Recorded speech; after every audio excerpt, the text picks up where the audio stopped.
আসসালামু আলাইকুম guys, welcome back to my blog. আশা করি সবাই ভালো আছো, আমি অনেক বেশি ভালো আছি। আজকে আমি আমার daily blog and iftar preparation তোমাদের সাথে শেয়ার করব। অলরেডি আমি সবকিছু রেডি করে নিয়েছি অ্যান্ড আজকের ইফতার আইটেমগুলো খুবই সিম্পল কিন্তু অনেক টেস্টি। এবারে রমজানটা একটু তাড়াতাড়ি চলে গেল, আর এই রমজানে না ছিল কোনো পানির পিপাসা, না ছিল কোনো কষ্ট। আজকে অলরেডি 29 রোজা, আর আমার ভাবতেই কেন জানি খুবই খারাপ লাগছে। আমরা মাত্র আর একদিন ইফতার বানাবো, আর একদিনই ইফতার করতে পারবো। সারাদিন রোজা রাখার পর ইফতার করার মতো শান্তি আর কোথাও নেই। তো এই তো আমি ফার্স্টে আলুর চপ আর ডিমের চপ বানিয়ে নিচ্ছি। আজকে বাসায় কেউই নেই, তাই খুবই অল্প পরিমাণের করে বানিয়েছি সবকিছু। রোজা রেখে ইফতার বানাতে বানাতে দিনের অর্ধেক যে কিভাবে চলে যায় টেরই পাওয়া যায় না। আর এই রমাদান মাসে পরিবারের সবার জন্য ইফতার বানাতে পারাটাও নিজের কাছে অনেক স্পেশাল লাগে। আচ্ছা, তোমরা কোনটা খেতে বেশি পছন্দ করো,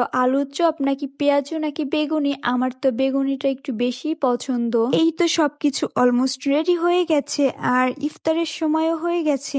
এই সময়টা আমার কাছে খুবই ফেভারিট। ফ্যামিলির সবাই মিলে একসাথে ইফতার করার মজাই আলাদা। কিন্তু আজকে আমার ফ্যামিলির কেউই নেই, আমি একাই বাসায়। সবাই আমার জন্য দোয়া করবেন, আর আপনাদের জন্য অনেক দোয়া রইল। ভিডিওটা ভালো লাগলে অবশ্যই লাইক, কমেন্ট এন্ড শেয়ার দিতে ভুলবেন না।